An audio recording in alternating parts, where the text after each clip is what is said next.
Natal ടീത്തിനെ കുറിച്ച് കേട്ടിട്ടുണ്ടോ? Natal teeth അല്ലെങ്കിൽ നിയോ നേറ്റൽ ടീത്ത്. യൂഷ്വലി നമ്മുടെ വായിൽ 2 ടൈപ്പ് പല്ലുകളാണ്. ഒന്ന് കുട്ടി ജനിച്ച് 6 മാസം കൊണ്ട് വരുന്ന പ്രൈമറി ടൂത്ത് അല്ലെങ്കിൽ പാൽപ്പല്ല്. രണ്ടാമത് വരുന്നത് ഈ പാൽപ്പല്ല് പോയതിന് ശേഷം വരുന്ന പെർമനൻറ്റ് പല്ലുകൾ.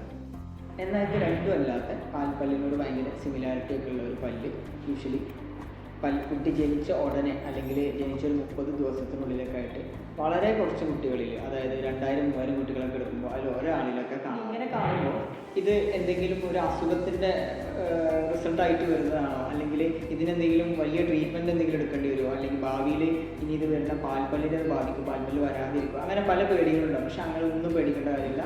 അങ്ങനത്തെ ഒരു പ്രശ്നം ഇത് കാരണം ഉണ്ടാകാൻ പോകും. കുട്ടി ജനിക്കുമ്പോൾ തന്നെ വായിൽ ഇങ്ങനെ എന്തെങ്കിലും പല്ലുള്ളത് കൊണ്ട് എന്തെങ്കിലും ഗുണങ്ങളുണ്ട്? പ്രത്യേകിച്ച് ഗുണങ്ങളൊന്നുമില്ല. പക്ഷേ ഇത് കാരണം കുറച്ച് ബുദ്ധിമുട്ടുകളുണ്ട്. എന്താണെന്ന് വെച്ചാൽ ഈ പല്ല് ഗ്രോത്ത് കംപ്ലീറ്റ് ആയിട്ടുണ്ടാവില്ല. അതായത് പൂർണ്ണ വളർച്ച എത്തിയില്ല എന്ന് പറഞ്ഞാൽ അതിന് പ്രോപ്പറായ വേരും കാര്യങ്ങളും ഉണ്ടാവില്ല. ഇങ്ങനെ പ്രോപ്പറായിട്ട് വേരും കാര്യങ്ങളും ഇല്ലാത്തതുകൊണ്ട് തന്നെ ഇതെന്തായും ചെറിയ രീതിയിൽ ഇളക്കമുണ്ടാവും. അപ്പം ഇങ്ങനെ ഇളക്കമുള്ള പല്ലുകൾ വായിലേക്ക് ഇറങ്ങിപ്പോകാനുള്ള സാധ്യത കൂടുതലാണ്. രണ്ടാമത്തത് ഇതിൻ്റെ എഡ്ജസ് നല്ല ഷാർപ്പായതുകൊണ്ട് തന്നെ കുട്ടിയുടെ നാവിൽ തട്ടിയിട്ട് മുറിയാനുള്ള സാധ്യതയും കൂടുതലാണ്.